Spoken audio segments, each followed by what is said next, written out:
Well, what's crack, Culture people?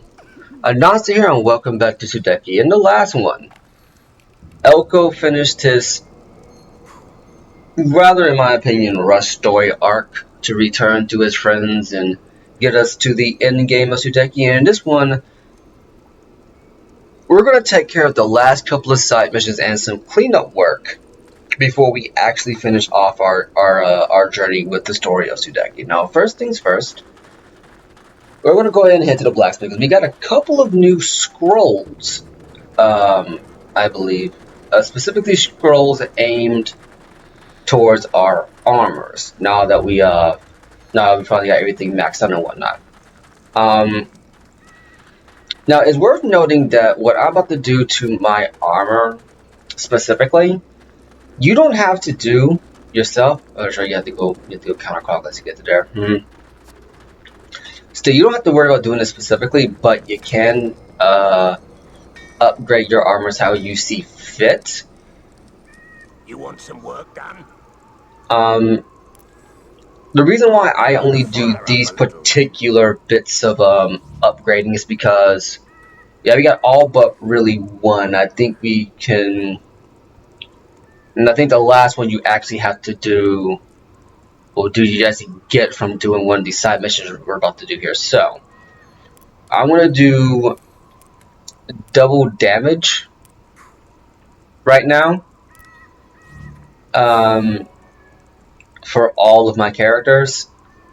And then we're going to, finish up the side missions, which at this point there's only 3 left. Not even kidding, we only have 3 left to do. So we're going to handle all that today.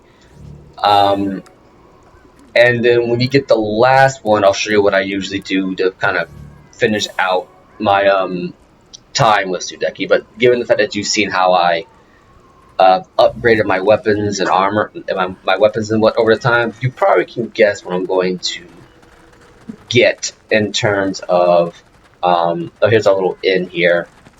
No, don't really go. No, haven't gone in there yet. Don't really feel the need to. Antoine's guest house.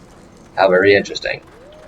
But yeah, given how I upgraded my weapons and stuff, you can probably surmise how I'm going to finish upgrading the weapons and armor. Now, some of you might be wondering why I didn't get, abilities such as hexproof and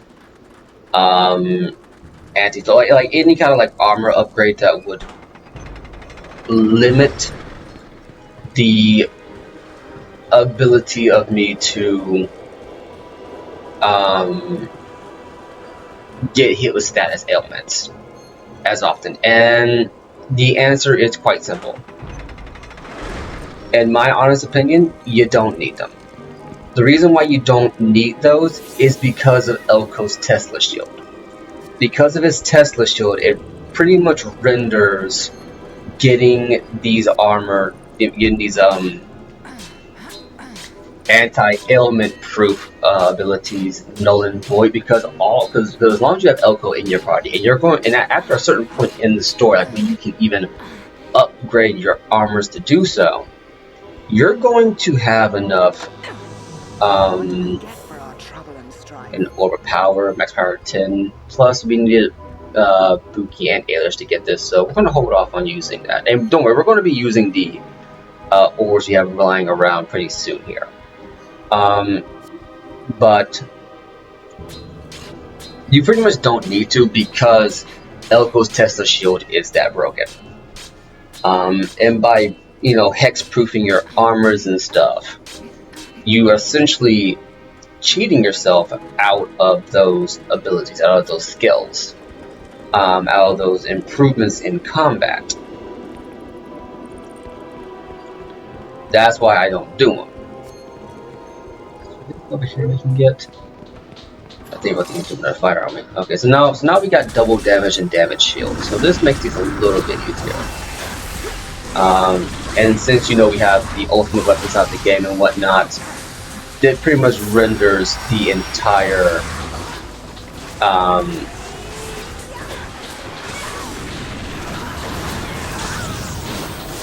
okay, so look at everybody get hit with this, so I can go ahead and show this off real fast.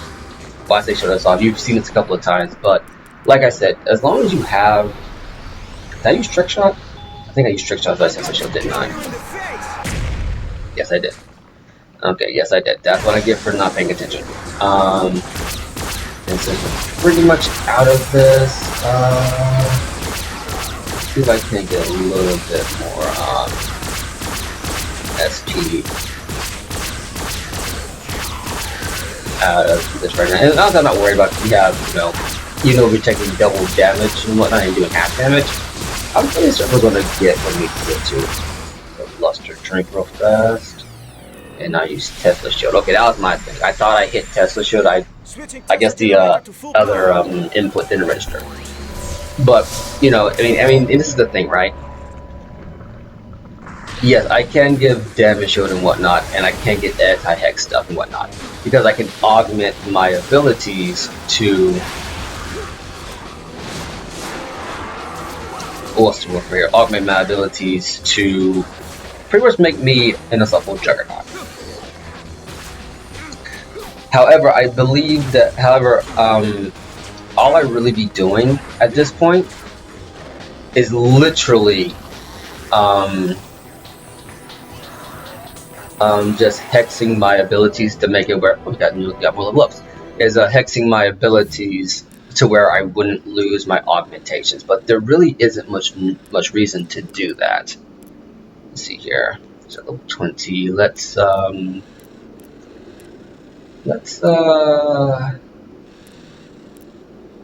get her power up a little bit more. I think we can get her essence up to 80, so we'll go ahead and do that.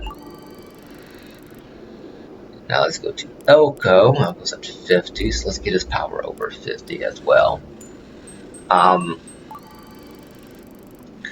you get the general point. I just don't see the need to do so when you're going to have these abilities anyway, and your proofing doesn't last the duration of the battle. Even if for some odd reason, I'll say some odd reason, that isn't a fairly uncommon reason, to be honest. But even if you're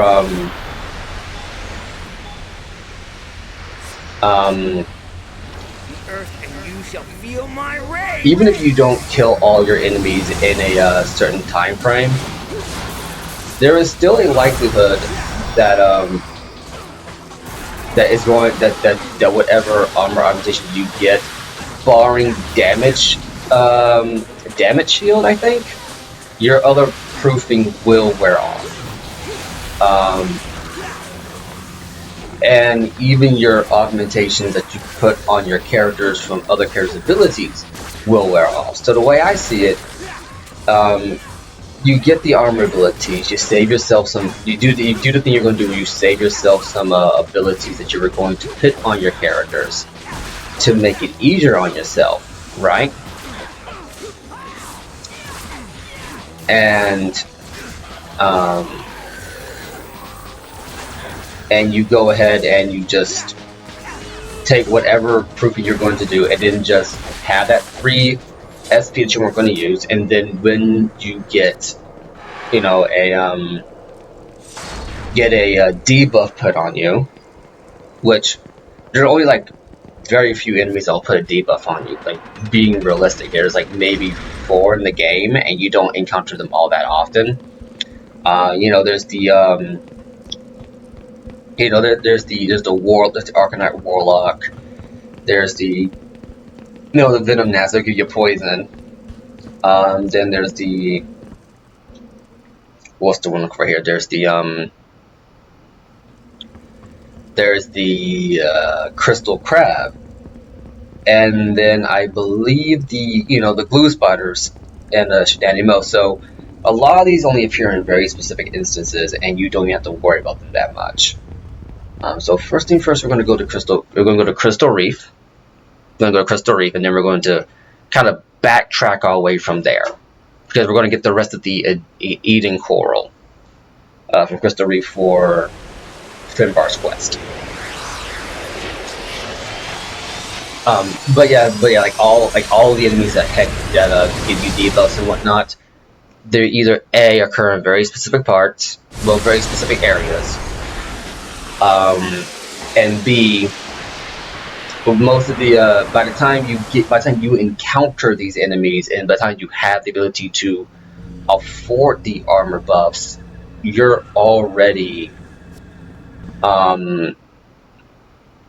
you already have Elko, and you probably have a couple levels on you. All you gotta do is just upgrade his SP, which I think his base SP is already high enough for you to be able to afford Tesla Shield, get Tesla Shield, and then you're good to go. There is no real reason to, debuff proof your armor. So I never do it. And obviously the last scroll you get is going to be the damage boosting scroll. So we have the damage shield, double attack, and damage boost, and then there's a defense boost, and then there's combat regen. Now I used to get combat regen, and to some degree I still kind of do, but given the fact that I kind of learned how to game the system in such a way to where all the kids are outside playing again, so it's not as scary anymore. But yeah, the point I get is that even though I'm doing this particular build, because I've learned how to essentially game the system, there's no real game the system to where I can get my attack up high enough to where the vampire scrolls and the spirit scrolls essentially give me the combat regen that I need. There's no real need for me to get combat regen as a skill in the game. So yeah. Now there are a couple of things you have to do back here in Asari's Grotto. I believe there was a door we had to dispel that we had to dispel on our way out of the grotto, and we have to get the last 2 eating corals we need, which are only dropped once again by the enemies in Nasaria's Grotto. Which, even though yes, it is a rare drop, I do appreciate Sudeki giving us the ability to pick these items up via going through the grotto. Now, I believe you have to go over. Is there a check here? Did I ever check this? Previous victims of the siren, nothing but bones that have been sucked dry. A little bit of double space there. I believe you have to go. Is it this way? I want to say it was this way, right? Oh, even if we get lost, so I'm probably gonna bump into some enemies, so we can. Yeah, so okay, that's fine. Let's go ahead and go through here. Okay. So once again, you wanna deal with these enemies first. They're the ones who pretty much drop the eating coral you need. And since at this point your character should be very much overpowered, you have all 4 of your characters with you, you should have no problems doing all this.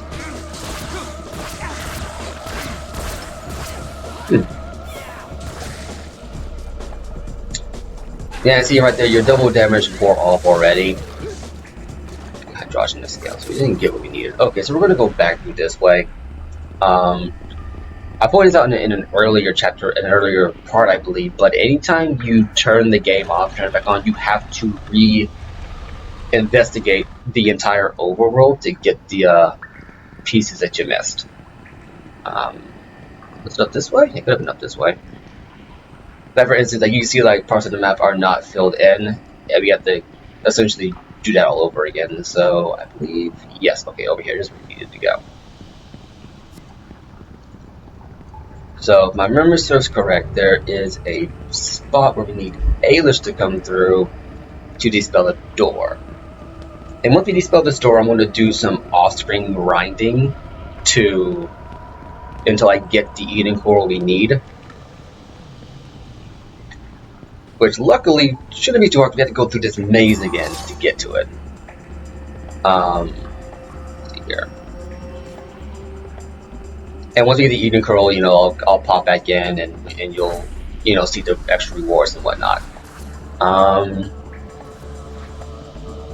It's interesting because when you come back through this maze, they don't like segment off the spawn areas. Like they actually have the enemies spawn in the entirety of the maze. So you're essentially just kind of going through play dance here. You're essentially just kind of going through the entire maze trying to search through the enemies. So you'll probably run out of your bus by the time you get done with this, but still, it still helps to get them.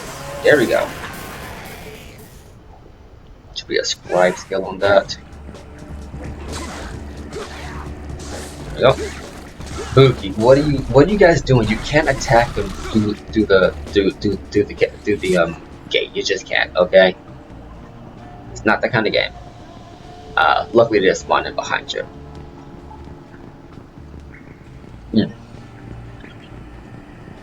Let's see here. So there's another part.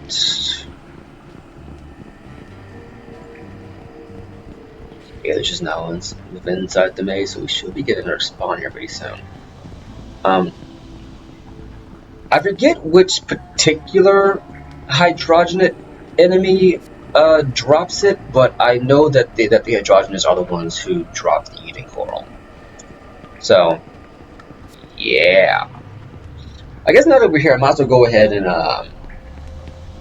enlighten you on some behind the scenes stuff that's been going on. So, some of you probably have noticed throughout the entirety of the playthrough, you might have seen some screen flickering here and there, and I chalked it up to my Xbox just being, you know, an old machine. It's like 20 years old, right? It's so old, in fact, that in order to boot up the game, I sometimes have to, what's the word? I have to take the disc out and put it back in because it won't read the disc, even though the disc is, for all intents and purposes, brand new. There's not a scratch on it. Not the case anymore. I finally got that situation resolved.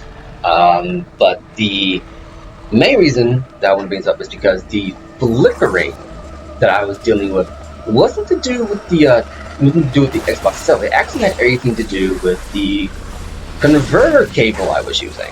At the time I was using a I had an Eden Coral. Okay, so the scribes also dropped. Nice.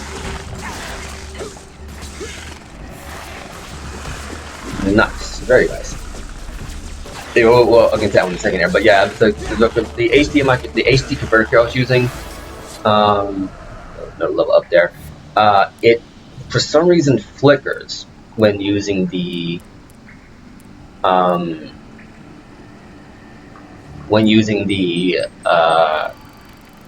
when converting video, believe it or not. And I had made the mistake of thinking that my old converter cable, that one was the problem. No, swap back to that one, and now the flickering is pretty much gone.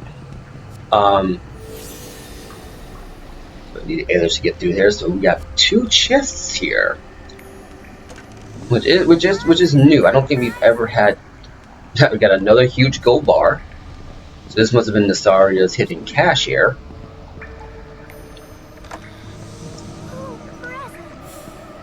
And an orb of power. Nice. So that gives us 2 huge gold bars. But yeah, so there shouldn't be any more screen flickering going any further. I'm just disappointed that it took me literally the entire playthrough to finally get that mess sorted out. And believe me, I was looking behind the scenes the entire time trying to figure it out, and it's like, and just one day it just dawned on me, well, what if I use this? And it worked.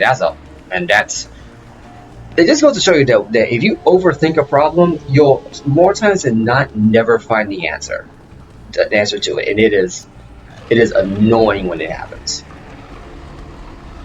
You're now back at Nasaria's grotto. Oh, look at that! The bridge rises up from the ground, but Nasaria's carcass is no longer here. So now we exercise that, we're going to go back through. But yeah, no, I didn't know that scribes dropped Eden Coral too. I thought the hydrogenous did, because every time I came through here, spawn rates I got when I would do my cleanups on my first and second playthrough to get the eating coral. The only dehydrogens dropped it, but it turns out the scribes dropped it. And since I believe I got another drop that didn't register, I wonder how much I got. Okay, we only got 4, so we need one more eating core and we're good to go. So I'm gonna try one more fight here. If I don't get it on this fight, then we'll cut. Let's see what we got here. We got a scribe. I think we got the same. Get the same spirit nectar. Okay, so we have the exact same enemy formation we got previously. I wonder. Well, the crabs are dropping their crab crystal stuff, so that's a thing. So yeah, it looks like we're pretty much done as terms of enemy formation. So I'm gonna go ahead and cut, and the next fight we get into that, well, not the next fight we get into, but when I get the final eating core, we'll cut back. So see you in a second.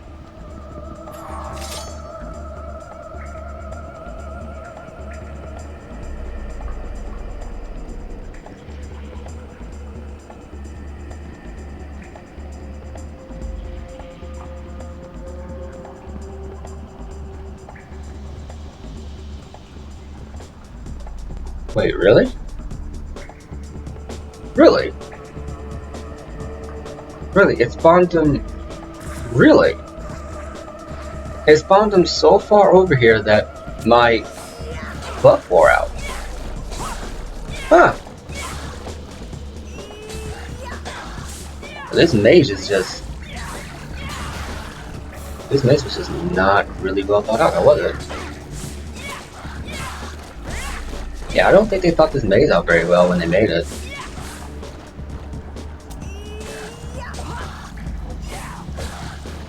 Interesting. There you go. They're firing at something up here. They're trying to fire something through a rock. Probably a scribe, isn't it? Yes, it is. Okay. Well, they actually programmed this entire maze to essentially be. I am the one. They programmed this entire maze to be a spawn location. They did, huh? So did they mean that intentionally, or is it just one of those oversights? Because if that's the case, then that's not good, guys. That's not good. No, I guess just to avoid the hassle, we'll just go through and spawn there. Yeah, yeah. So, yeah, I'm going to keep that in. Yeah, so I know I said I was going to cut back later, but I thought I'd cut back earlier because I wanted to show that off. Yeah, it turns out that entire maze is considered a battle arena. So I'm looking for a better place to farm this eating coral. I'm just going to go ahead and show you one that's a lot better. It's literally right over here. It's the broken staircases. Just because all I do is just enter and exit. Because it's just a waste of time to go to do it the other way. Let's see here. Oh yeah, now I was going to say I completely forgot about this, but I actually forgot it because I think I got lost in another tangent somewhere. But I was going to say I appreciate Sudeki for, you know, even though they have all these rare items and rare drops and stuff that you can't really that you can find in the overworld, you know, relatively easily. While I do appreciate that, I like that at some point they will give you the ability to find these drops by killing enemies, like the Omnium. I said earlier that the Omnium was one of the rarest drops in the game until you got to Transcentia. I still stand by that. Yeah, Eden Coral is definitely rarer, I would argue, but in terms of like valuable drops, Omnium is by far the rarest. Like stuff that you can sell and get a decent chunk of change back for.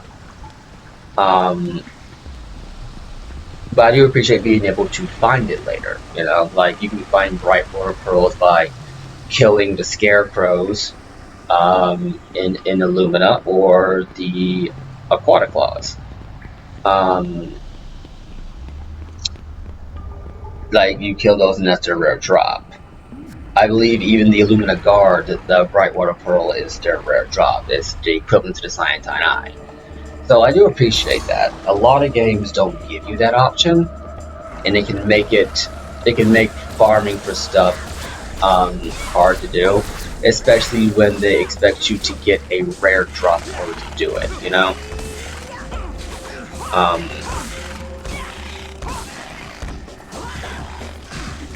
So yeah, so there's always a way to get by it. Also, I should mention that I believe anytime you get debuffed in this game, you lose your armor buffs.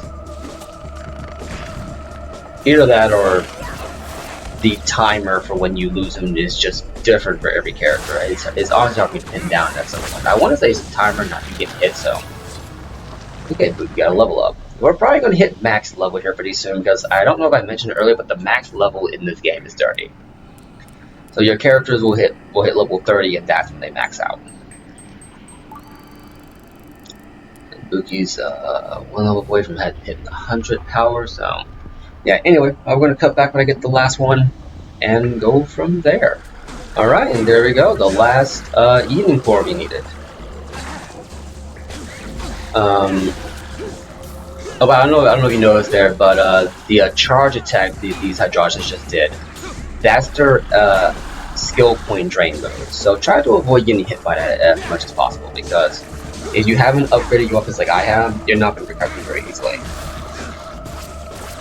Alright, so this leaves these last two here.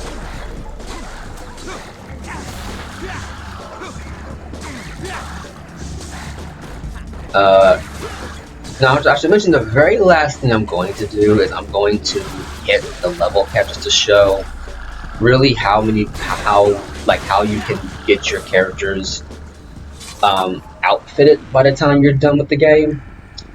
We did get a level up between grinding. Ailish got a level up, so we're going to go ahead and put her up a little bit higher in terms of her power.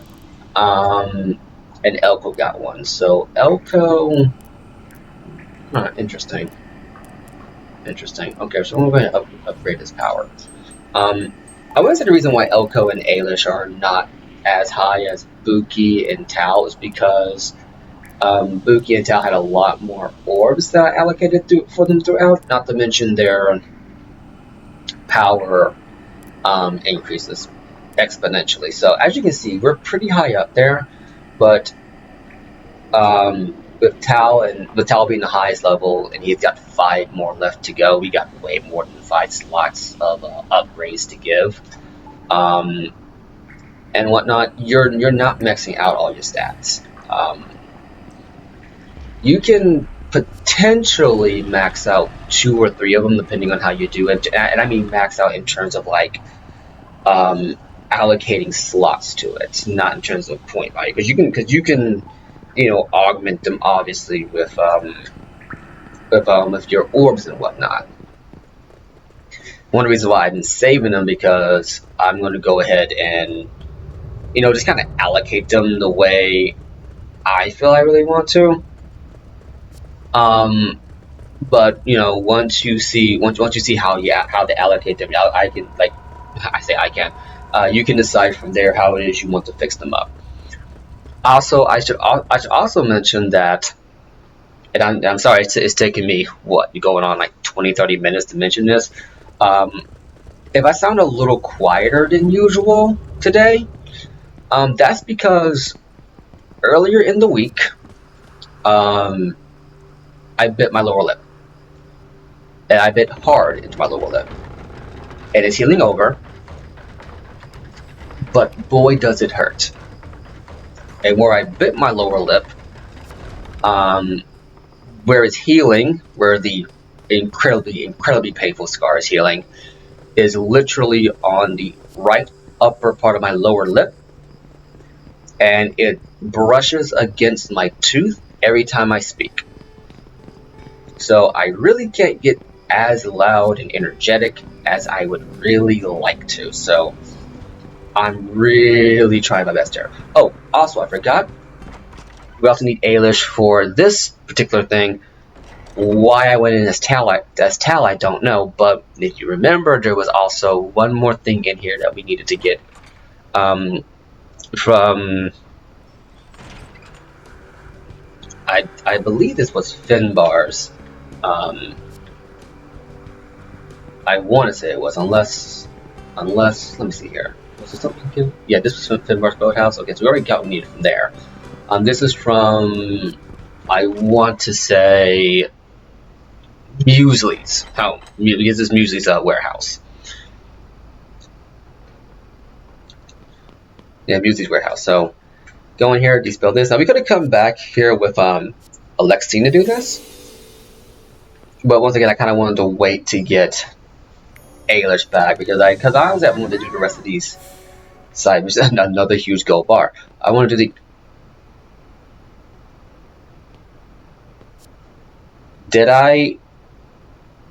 Did I really walk past this? Now, was this here? What? Has this been here the whole time? Ailish, don't play innocent with me. Was this thing here the entire time? Because now I'm wondering how many times I've played this game through and completely missed this treasure chest. Prizes and surprises. Okay, I don't know. Maybe. Yeah, anyway, so yeah, as you can see, you can kind of get a preview of what you're going to get from here because, safe, gold bar. So we pretty much just robbed this dude blind. That brings us up to 3 gold bars. I believe I said earlier in the game that you only get 1 in the entire game. I am quickly being proven completely wrong. Because I intentionally lied about it being 1 because I thought you only got 2. But now that we got 2 more, I am now questioning my sanity. Excellent. Here's a prize in return for your efforts. Nice. Okay, hand over 1 Eden Coral, an Apotheosis drink. Excellent. Here's a prize in return for your efforts. Okay, what else do we get? Over 2 Eden Coral, we got 2,500 florins. Not bad. So we get a monetary compensation for that. I think it's the first time. Because I think it's the first time we actually got a straight up monetary compensation for our side quest. In this one, another 2,500 florins. You still need a few more for another big payday. Still need a few more. What? I thought you only needed 5. Hold up now.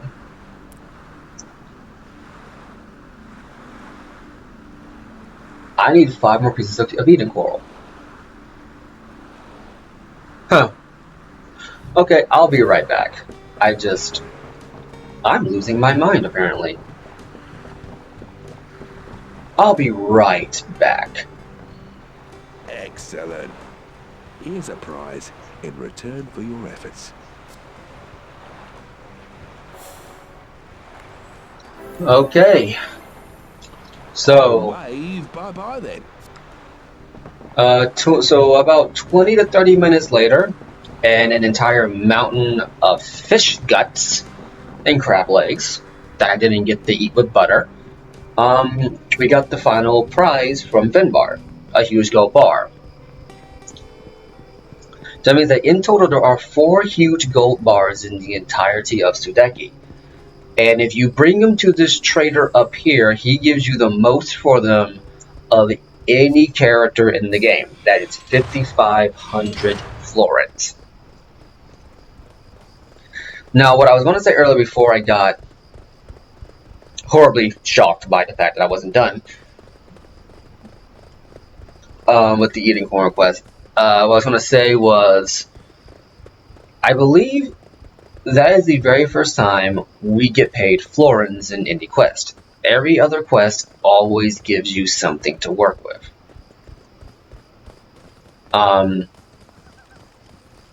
Be it an item or a valuable. First the name, and I'm a big player in gem trading. Do you want to do some business?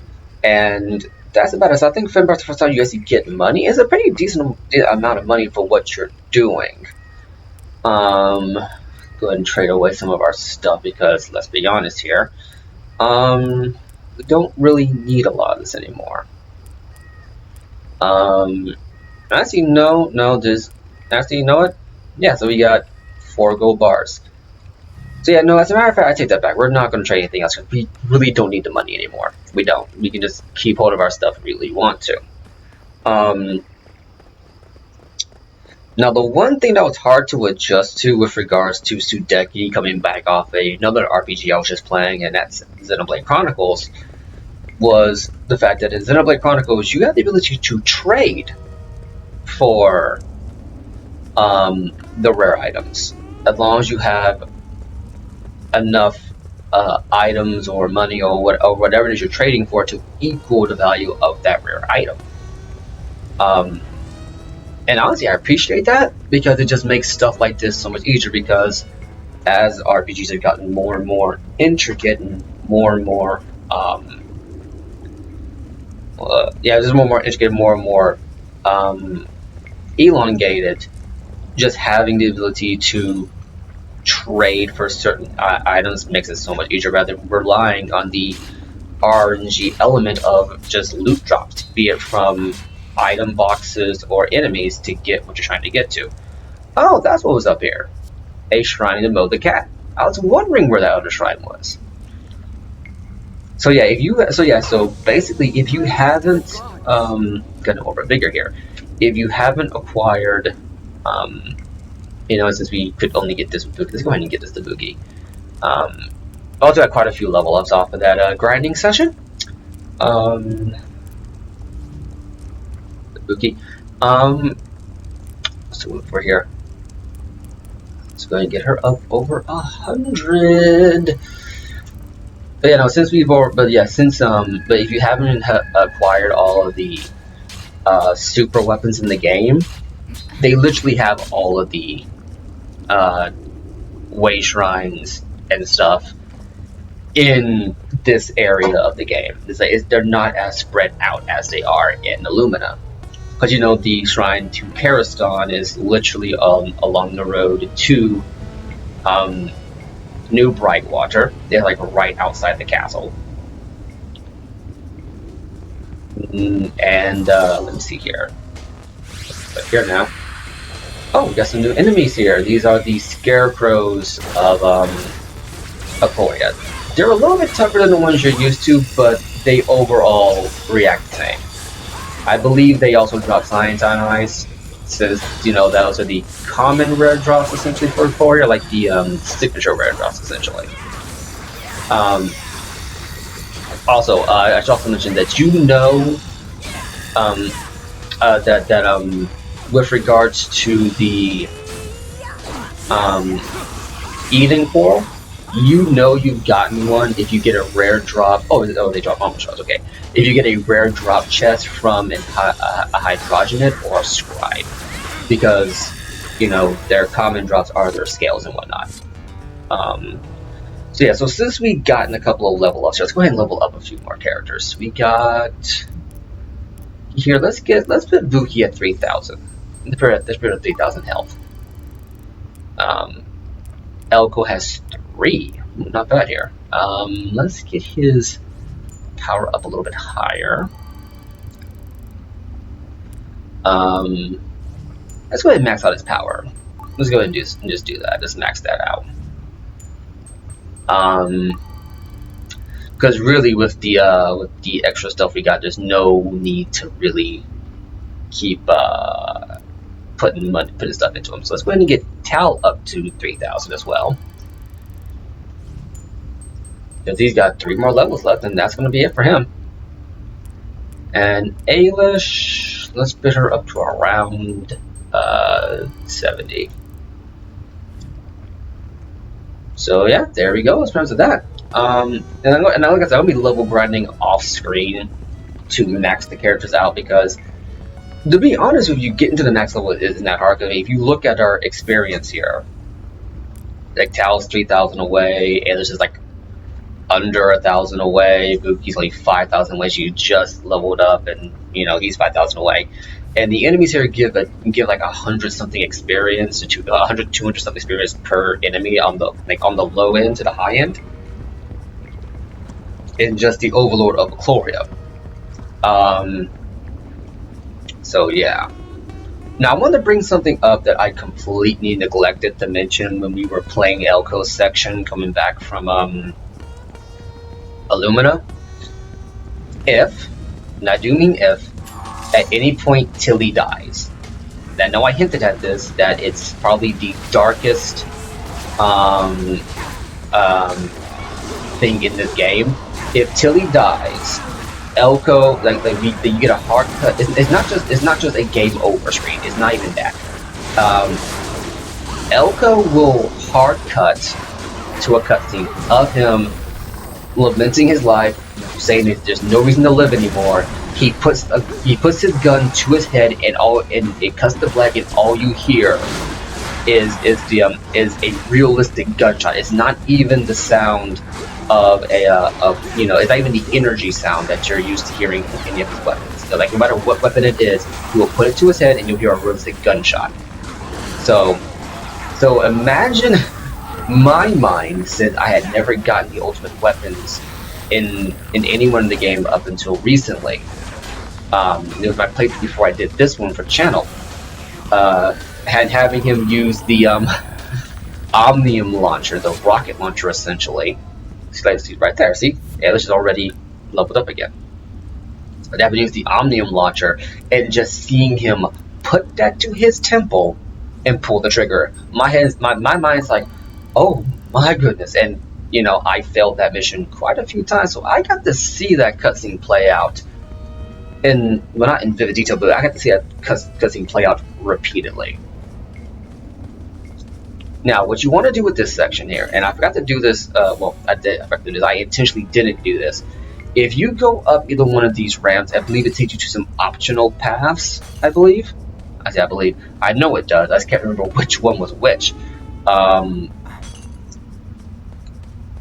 Let's see, so this brings you to a save point right here. Here's a chest we didn't open up. This shows you some florins in here. These chests usually only ever have florins. And once again, we don't really need them anymore, but just showing that they're there in case, you know, you're short on cash. But if you've been using the tricks I've been using, you shouldn't be. And this brings us to another, if you look right here, it says this is where the light is exiting through Ecloria. This area right here, this is where the light is exiting, and it's interesting to see that. This is a unmarked side quest. Bunch of weird lords. So, since Elko just got his, let's go ahead and show off his special, because screw this. With shards and sparks, let the storm begin!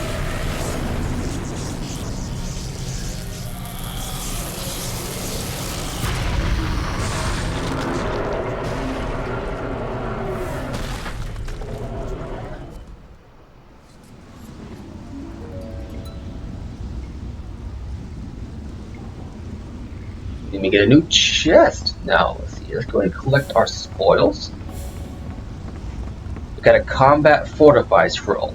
This is where you get your last scroll from for the game. You don't get it through a boss fight. You come up here, you fight all these weird lords, and if you don't have a spirit strike, you gotta fight them all one-on-one. I did, so I didn't have to. So that's our final armor augmentation. What is this? And we get the Mammoth Fang, a Tau weapon. Now, fun fact, I didn't know about this. You can miss this scroll, you can miss this weapon. I didn't know about this until my 4th or 5th playthrough of the game. This is Tau's slow weapon. It's a giant ice pick, and I did use this for a long time. Mammoth Fang, a fairly weak weapon, but this causes a long-lasting slow status effect on its victim and has good upgrade potential. This weapon boasts a core of obsidian and a blade edge of jagged ice. The sword's bite is cold enough to numb any enemy and its blade sharp enough to cut through stone. So yeah, that's a blade you can use. It has, it has 2 circle slots and 1 slow slot. So if you didn't have your runic blade, that's something you can use if you wanted to use status effects. Once again, bear in mind that to use the status effects of this game properly, you would have to be constantly switching through weapons. And this is why they have this here, so you can save before and after you do it, because that fight will probably kill you if you don't know what you're doing. But that's probably why they have that there, to just make it a little bit easier on you going forward. But I just showed you a way to choose that fight if I have to worry about anything. So yeah. Now, if you go up here, you speak to this person right here. We'll go ahead and steal this. And that telescope gives you a better view. Well, it gives you a view into the swarm. So here we are. We have an anthropomorph. Welcome, friends. It is good to see some friendly faces out here. I am Shera of the Bareki tribe. I have been studying the various types of monsters that live here in the desert. Maybe I could give you some advice. That would be helpful. What do you know? Well, I know the lost creatures do not come from this world. They are nomads that slipped into Akloria as the light faded and the void edged ever closer. Interesting. Tell me more. Beware the weird warlord. They are very strong creatures and can regenerate damage during fights. Okay, I already know this. Tell me more. There are some skeletal creatures here in Devil's Belch Canyon that cannot be killed in a normal way. They will simply keep regenerating, but they are empowered by a vessel of souls which will always be nearby. Smash that, and you will be victorious. So since the skeletons that we fought is a random encounter, you have the potential to not bump into those enemies before you talk to her. So this could be potentially useful. Tell me more. There is a snake-like creature known as a scribe that summons dark matter and uses it as a weapon. These shadow-filled orbs are deadly, so beware. So she's talking about a specific type of scribe. So we have like 4 of them. Tell me more. A type of scribe exists here that can create illusionary allies as well as summon lesser creatures to aid it. My advice is to keep your eye on the real minion.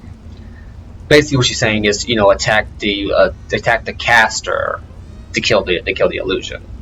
So they don't give you a specific scribe. They say that there is a scribe that can do this. So that's something to keep in mind. Tell me more. Blood gnats are more deadly than ordinary venom gnats because they can sting multiple times. Now, I don't think we bumped into a blood gnat, but there you go. Thank you for the information. Good luck on your journey through the desert. It's not a desert. It's a canyon. So, how long have you been out here? I have been studying these creatures since the Bareki tribe ceased to function as a collective. I believe the creatures, the light, and the lack of cohesion in the face of adversity are all connected. You said the subtitle is togetherness, not cohesion. Tell me more. Well, I know the lost creatures do not come from this world. They are nomads. Okay, so we already seen this, so thank you for information. So basically, yeah. You come to her, and the Bareki tribe is essentially the Shadani tribe in Aploria. You don't call them Shadani, you call them anthropomorphs. But they're called the Bareki tribe here. This is where you learn that from. A lot of the information she gives you is important to know because the scribe that we fought in Mo's trial that summoned that shadow orb that really messed you up, what's the one for here? It Doesn't show very often, and it is helpful to know that because that thing can one-hit kill you. Now, if we go up here, I skipped this earlier. This is the shrine of Eliphates. Rest ye who enter.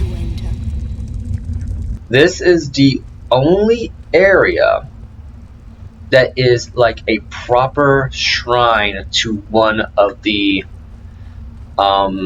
to one of the former heroes. And as you can see, this is one of Eliphates. It is a giant eagle carved into the mountain. You come here and you will be automatically healed. Doesn't matter who you come here as, you will be healed up. However, What do we get for our trouble and strife? 250 florins, that's what we get for our trouble shell, Buki. But if you come back as a Eliphates or a Lexine, and you can do this with either character. But it treats it as you coming here with Ailish. And you'll see why in a second here, but it helps to look at this and do this the way you need to.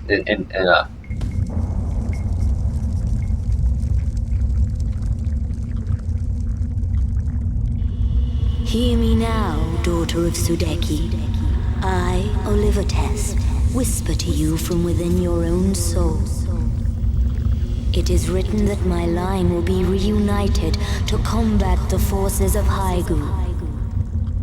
Your judgment must be tested. If you wish to take the challenge, despite the dangers it will entail, then step forward. There are many apparitions around you.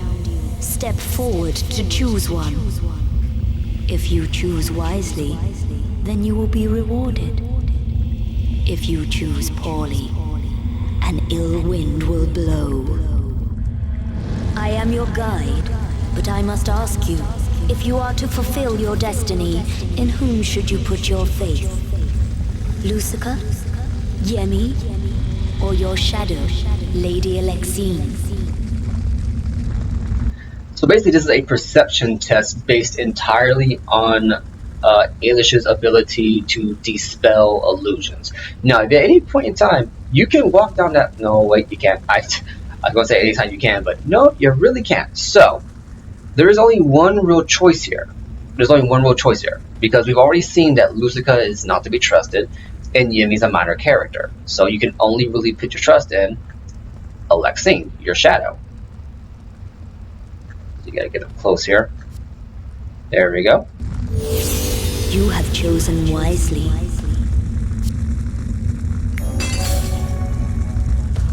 You are one of 4 chosen champions, but Tetsu will call upon only one to face Haigu.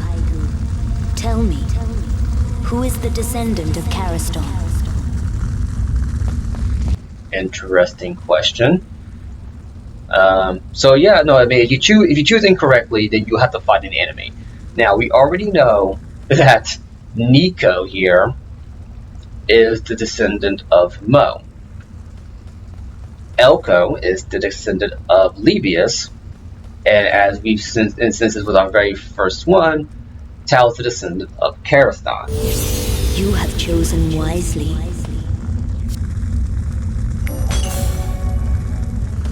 Is there one here who is not worthy of the trust Tetsu has shown in them? Now, it is interesting that you do this. It is interesting that she poses this question, because if you had done this test before entering the Echlorian stronghold, then the answer would have obviously been Elko, because Elko does not believe in fate. He doesn't believe in anything, and he's, constantly being tempted by his own demons. Nico, well, we don't know anything about Nico, and Lady Alexine is literally your own shadow. And one of the earlier questions was, should you put your trust in? Who should you put your trust in? And you picked Alexine, so the only answer left would be Elko. But this entire thing is a trick question. There is no right answer. So if you go to here, because I believe you were meant to do this now. Sometimes there is no clear answer. Those that are least trustworthy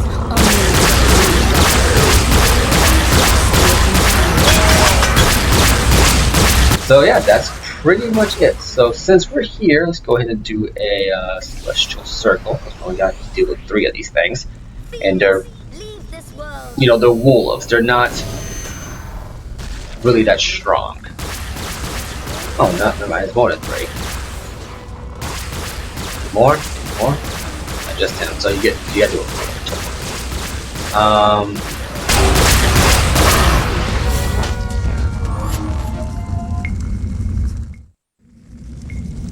Believe in your shadow. She is part of you.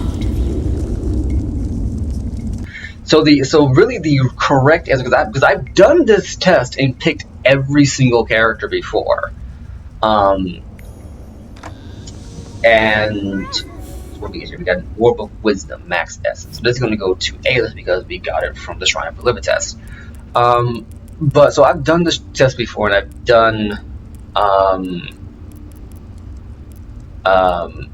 and I've selected every character before. I'm not even kidding. And the result is the same. This was a Libertas telling you that just because someone acts a certain way doesn't mean that they're not worthy. And this, you know, it's things like this, like the Shrine of Libertas and Flora, that makes me wonder if they had planned to do a lot more with Sudeki in terms of its overall theming. You know, like, was the Shrine of Libertas, like, is Libertas the only one who got a shrine? Did they intend to give every hero a shrine? And where would that shrine have been? What would the test have been? You know, and because I mean, you get the Trial of Mo, that makes sense. Is a test for Buki. And then you get the Shrine of Libertas. And that was meant for Ailish, but Levius and Karastan don't get a test. They don't get a test. They don't get anything resembling a test. Elko and Tal, for all intents and purposes, get left in the dust. The girls honestly get tested more than they do. And the Libertas outright gives away right there. And the Libertas in that instance pretty much gave away a lot of plot points. For instance, you know, she gave away that yes, the people we're playing as are the direct descendants of the 4 chosen heroes. She just outright gives that away. And they said multiple times in the game that but they said a couple of times in the recent past that in the recent endgame that only one character is going to be the embodiment of Tetsu. And you know, I'm gonna talk about that when we get around to it, but you know, it's a pretty big spoiler, and I think they gave it and you know, they did essentially give it away just a moment ago. So yeah. So Tal got a level up there. Because I'm at level 28.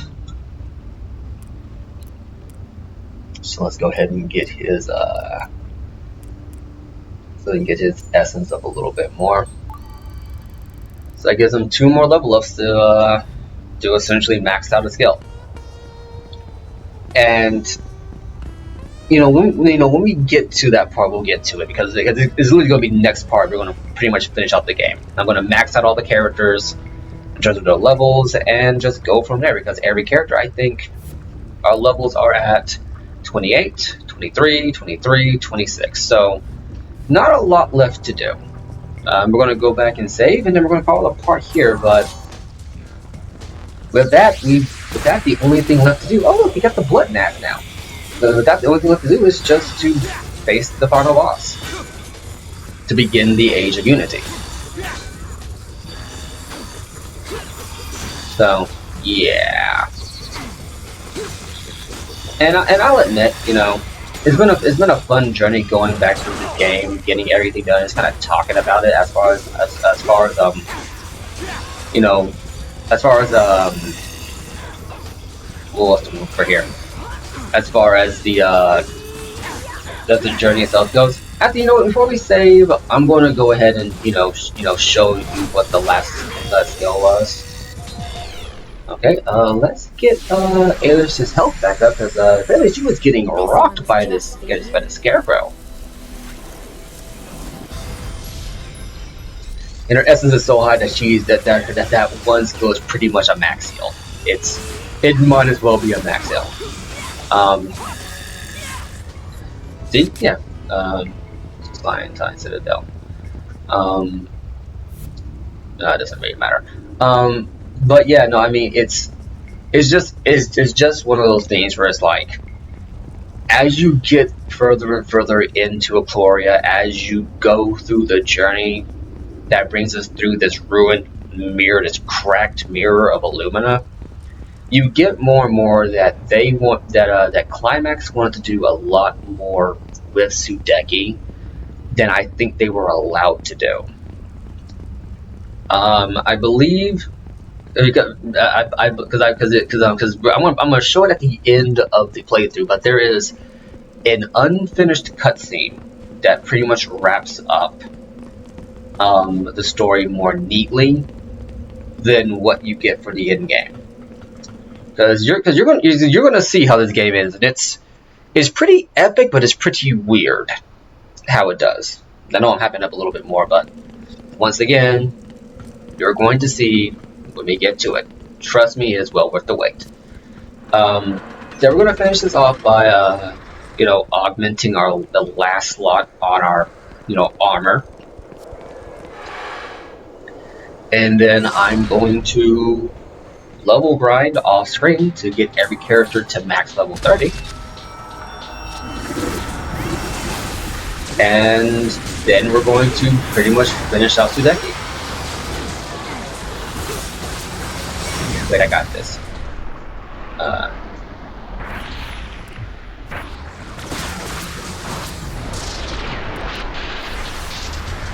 I got this. It's not often I'm able to do this. To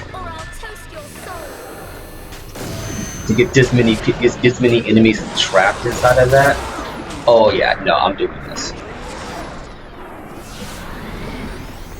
Oh, I got hit with everything. Fiends, leave this world.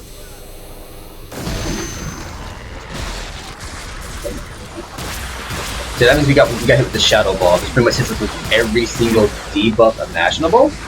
Let's go ahead and use Elko's Tesla Shield and reverse all that. Shocking stuff, huh?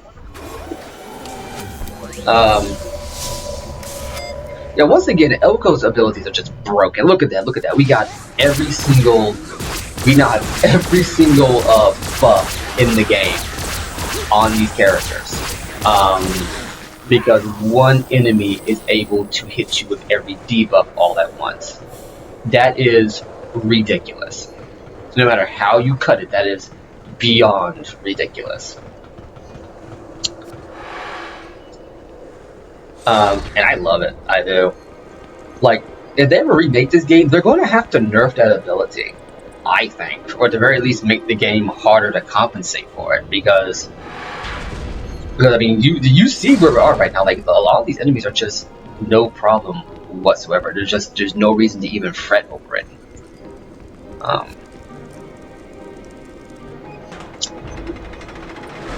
We're almost there to the blacksmith. So once we get done with the blacksmith, we're going to call it apart, and I will see you in the next one. Because the next one is literally going to be just us, just taking on the boss. And I'm gonna tell you this right now. Even though I am max leveling because I'm so close to it, the final boss is still a challenge. Like I tried out a lot of these tactics before. Ultimate weapons. Actually, no, before we do that, I forgot to do this. I forgot to show off that you can go back in here. And I meant to do this when we were playing as Tal when we first got the Eplorean counterparts. But you can come back in here and you can speak to the individuals inside this castle. some of these doors, are locked and stuff. Yeah, you can talk to the people in here. You can see Nico hanging out. You can talk to all of them. I do not wish to see any more trouble between this world and Pascalia, but our people cannot continue as we have been. A moment of lucidity from her, like it really does show that that their counterparts, even though they are kind of different from us, they still have thoughts and feelings that are relevant to the situation. I'm not worried about changing anymore. We should look forward to the new age of unity. This is the end, my friend. We are about to merge together. What's mine is yours, and what's yours is mine. Tell me, Ailish, what's she like? Oh, very interesting. So Cazell and Tal share a moment about, the fact that when they merge together, Tal and Ailish are going to be a thing, essentially, or at least close to being a thing. So he whispered in earshot of Alexine, which tells me that in this world, Alexine and Cazell are not romantically involved. Elko is so different from me, but it's amazing how similar we look. And you don't have your tattoos. Interesting. And he's got an interesting jetpack on him. I'll give him that one. But yeah, no, you can come back in here and just kind of look around and stuff. And had you done this as a Elko, well, as Tal, when you were with Cazell, you'd be able to speak to all your counterparts and whatnot. And I believe the Aquarian Crystal was supposed to be around here somewhere. Yes, it was actually over here. And you would have seen Elko in this room in his level 2 upgrade armor, just looking at it. You can still, to some extent, hear it. This is where the crystal was stored. The area still tingles with magic. And so yeah, that's kind of where we're at now.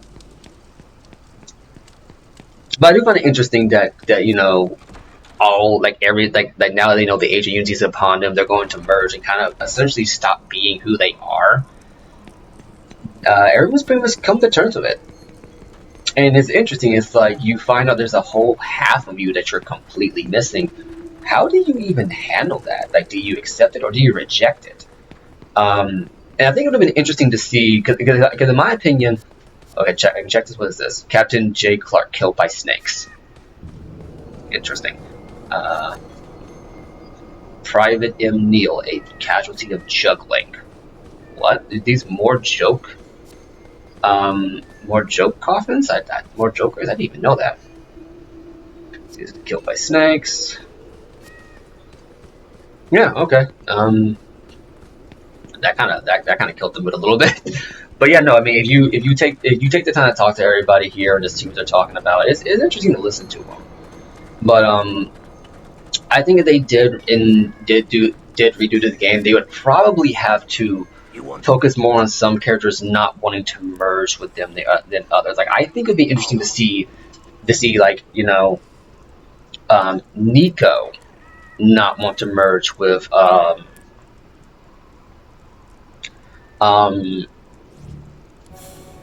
wanting to merge with Buki for whatever reason, and just kind of see that play out and then have that be the focus of the Achlorian half of the game.